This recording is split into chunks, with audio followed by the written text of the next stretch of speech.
শুরুতেই নজর রাখবো মুর্শিদাবাদের দিকে। ওয়াকফ আইনের প্রতিবাদে অশান্তি, সুতি, শামশেরগঞ্জ, ধুলিয়ান অশান্তির ছবি। একাধিক বাড়িতে ভাঙচুর, লুট, আগুন। মুর্শিদাবাদে ঠিক কি ঘটেছিল 11 এপ্রিল? ছবি দেখাচ্ছি আপনাদের। সিসি ক্যামেরায় ধরা পড়েছে গন্ডগোলের সেই ছবি।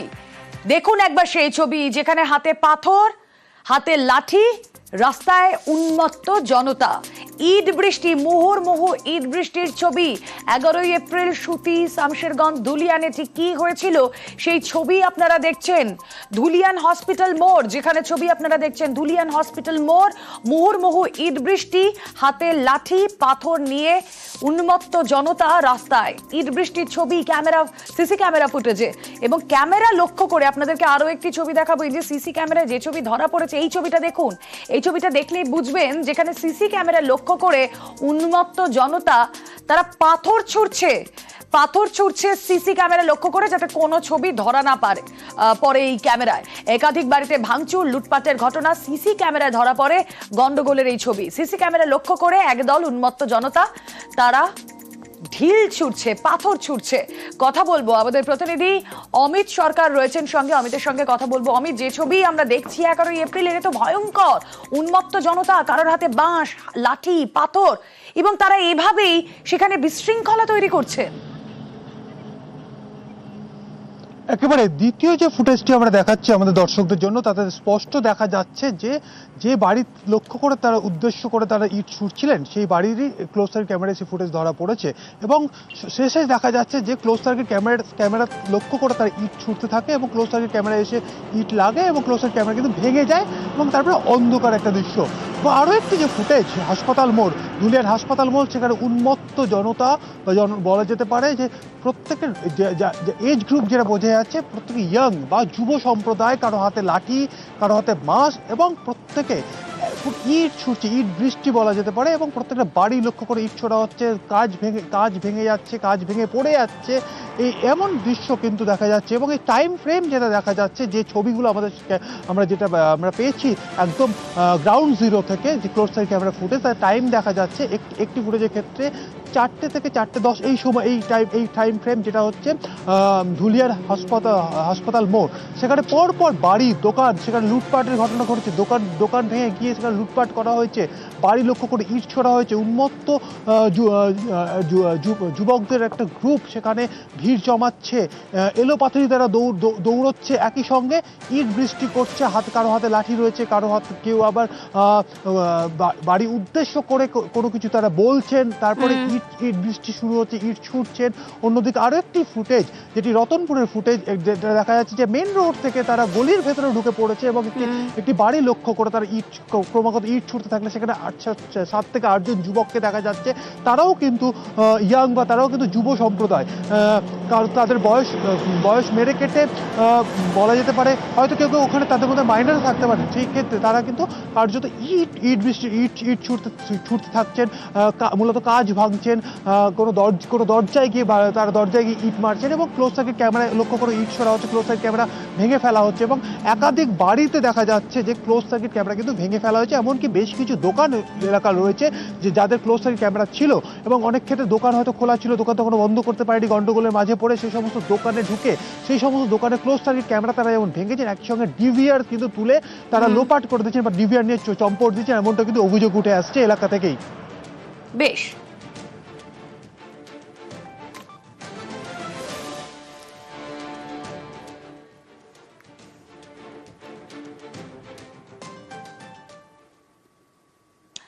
আর এই যে ঘটনা, এই যে উন্মত্ত জনতা রাস্তায়, হাতে তাদের লাঠি, ইট বৃষ্টি, কিন্তু কেন এই ঘটনা ঘটলো মুর্শিদাবাদের সুতি, ধুলিয়ান, শামশেরগঞ্জে? সম্পত্তির দখলদারিতেই হামলা, ওয়াকফ সম্পত্তির ব্যক্তিগত দখলদারির অভিযোগ, আর দখলদারি রাখতেই ওয়াকফ বিরোধিতায় আন্দোলন। মালদার বিজেপি নেতার চাঞ্চল্যকর অভিযোগ, বিজেপি নেতাকে পাল্টা কটাক্ষ করতে ছাড়ছে না তৃণমূল। ওয়াকফ বিষয়ে যে সম্পত্তি আছে, ওয়াকফ যে আইন, তাতে এই আইনে সাধারণ মুসলমানদের কোনো ক্ষতি হবে না। এই সারা পশ্চিমবঙ্গ জুড়ে তৃণমূলের লোকেরা এই ওয়াকফ সম্পত্তিকে ভোগ দখল করে সেখান থেকে তাদের উপার্জনের ক্ষেত্র হিসাবে ব্যবহার করেছে। এবং এটাই তাদের আতে ঘা লাগছে। এই জন্য তারা নিজেদেরকে বাঁচাতে সাধারণ মুসলমানকে হাতিয়ার করে এই আইনের বিরোধিতা করছে। ওয়াকফ আইনটা কি বদলেছে, কি ছিল কি ছিল না, স্বাধীন সরকার কিছু জানেন না। নরেন্দ্র মোদী কি বলেছেন, অমিত শাহ পার্লামেন্টে কি বলেছেন, স্বাধীন সরকার কিছু জানেন? সেখানে পরিষ্কার বলছে যে আমরা রাষ্ট্র হিসেবে ওয়াকফের জমি আমরা দখল করতে চাই। ওয়াকফ সম্পত্তি মানে হচ্ছে মসজিদের সম্পত্তি। আজকে দেবোত্তর সম্পত্তি বলে একটা কথা আছে হিন্দুদের মধ্যে। আজকে যদি বলা হয় যে সমস্ত দেবোত্তর সম্পত্তি যত আছে মন্দিরের, সেগুলোকে সরকার নিয়ে নেবে, পারবে নিতে? করলে হিন্দুরা মেনে নেবে? অজ্ঞান অশিক্ষিত লোকদের কথার উত্তর হয় না।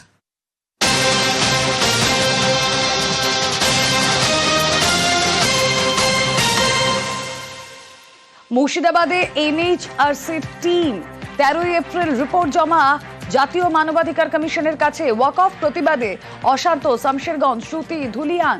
মুর্শিদাবাদে তদন্তকারী দল পাঠাচ্ছে এনএইচআরসি। কথা বলবো আমাদের প্রতিনিধি মৈত্রেয়ী রয়েছেন সঙ্গে। মৈত্রেয়ী, একেবারে দেখো রুমেলা, জাতীয় মানবাধিকার কমিশনের কাছে গত 13 এপ্রিল একটি অভিযোগ জমা পড়েছিল মুর্শিদাবাদের এই অশান্তির পরিস্থিতি নিয়ে, এবং সেই অভিযোগের পরিপ্রেক্ষিতেই এবার এনএইচআরসির তরফ থেকে কগনিজেন্স নেওয়া হয়েছে এবং এনএইচআরসির তরফ থেকে জানানো হয়েছে যে অবিলম্বে একটি টিম সেখানে তদন্ত করার জন্য যাবে এবং আগামী 3 সপ্তাহের মধ্যে সেই টিম ঘটনাস্থলে তদন্ত করে তাদের রিপোর্ট জমা দেবে। রুমেলা, বেশ।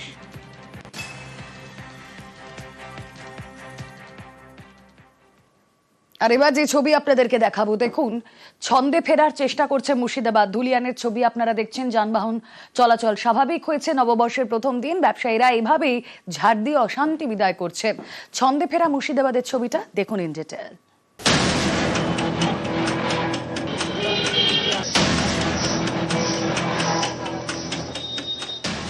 ধীরে ধীরে স্বাভাবিক হচ্ছে মুর্শিদাবাদের ধুলিয়ান শামশেরগঞ্জ। মঙ্গলবার দোকানপাট খোলে, কেনাকাটাও হয়। শামশেরগঞ্জের ডাকবাংলো মোড়, শিব মন্দির বাজারে চেনা ছবি। ধুলিয়ানও এদিন অনেকটাই স্বাভাবিক। দোকানপাট খোলে, বাজারের সামনে পুলিশি পাহারা, যারা ভরসা যোগাচ্ছে স্থানীয়দের। পরিস্থিতি ঠিক আছে এখন, আর কোনো অসুবিধা নাই, এখন সব নর্মাল হয়ে গেছে। কোনো ভয় ভীতি কিছু এখন? কোনো ভয় নাই। শামশেরগঞ্জের কোথাও কোথাও এখনো দোকান বন্ধ। এই সব এলাকায় মাইকিং করে পুলিশ। নববর্ষের দিনে হালখাতা করতে না পারায় অনেকের মনে আক্ষেপ। পয়লা বৈশাখে আমরা সুস্থ হয়ে যে পুজো পার্বণ করবো তার কোনো দেখতে পাচ্ছি না। দোকানপাট স্থায়ীভাবে খুলেনি, 2-4টা খুলেছে, আতঙ্কের জন্য বেশিরভাগই খুলেনি। ধীরে ধীরে আতঙ্ক কাটছে, ফিরছে চেনা ছন্দ। সাধারণ মানুষ বাড়ি থেকে বেরোচ্ছেন। এদিন শামশেরগঞ্জের থানার সামনে সকাল থেকে লম্বা লাইন। অনেকেই অভিযোগ জানাতে যান, কিংবা তাদের বাড়িতে ভাঙচুর হয়েছে, আগুন লাগানো হয়েছে, জানান পুলিশকে। সবকিছু জ্বালিয়ে পুড়িয়ে একবারে ছাই করে দিয়েছে। ভয়ে লুকিয়েছিলাম। বাড়ি কোন গ্রামে? জাফরাবাদ। বাড়িতে ঢুকতে পারছেন না। কোথায় থাকছেন? কোথায়? ওই চাঁদের মোড়ের দিকে। এই শামশেরগঞ্জ থানায় দুরকম ছবি। কেউ অভিযোগ জানাতে যান, কেউ কেউ আবার অশান্তির ঘটনায় ধৃতদের সঙ্গে দেখা করতে চেয়ে পুলিশের কাছে আবেদন করেন। মমরেজপুর থেকে আমার শাশুড়িকে দেখতে এসেছিল, 5:30 নাগাদ বাড়ি বের হয়েছিল। বাড়ি যাওয়ার সময় মানে ওখানে বেলে গন্ডগোল হয়েছিল। ওর হয়তো ওই জানে না, ওই আর বন্ধু ছিল একসাথে আসছিল, আর ওদের সামনে গাড়ি পড়ে গেছে, যে তুলে নিয়েছে। পুলিশকে বলছি তো কিছু বলে না এখনো। না। ওয়াকফ আইনের প্রতিবাদ গত শুক্র এবং শনিবার গরম হয়ে ওঠে ধুলিয়ান, শ্রুতি, শামশেরগঞ্জ। ভাঙচুর, আগুন, লুটপাট, মৃত্যু কিছুই বাদ যায়নি। পরিস্থিতি নিয়ন্ত্রণে আনতে ময়দানে নামে পুলিশ, নামে কেন্দ্রীয় বাহিনী। বন্ধ করে দেওয়া হয় ইন্টারনেট। এর জেরে আরেক বিপত্তি, অনেক এটিএম থেকেই টাকা তোলা যাচ্ছে না। ডিজিটাল লেনদেনও বন্ধ। অনেক এটিএম এ টাকা ফুরিয়েছে, কিন্তু অশান্তির জেরে টাকা ভরা যায়নি। নেটও তো কাজ করছে না, নেট বন্ধ আছে। এটিএম ভরসা, এটিএম এ ঢুকে কিছু পাচ্ছেন? কিচ্ছু পাচ্ছি না, সব তো বন্ধ। কতগুলো এটিএম ঘুরলেন? প্রায় 3টে মতো হলো, 3-4টে।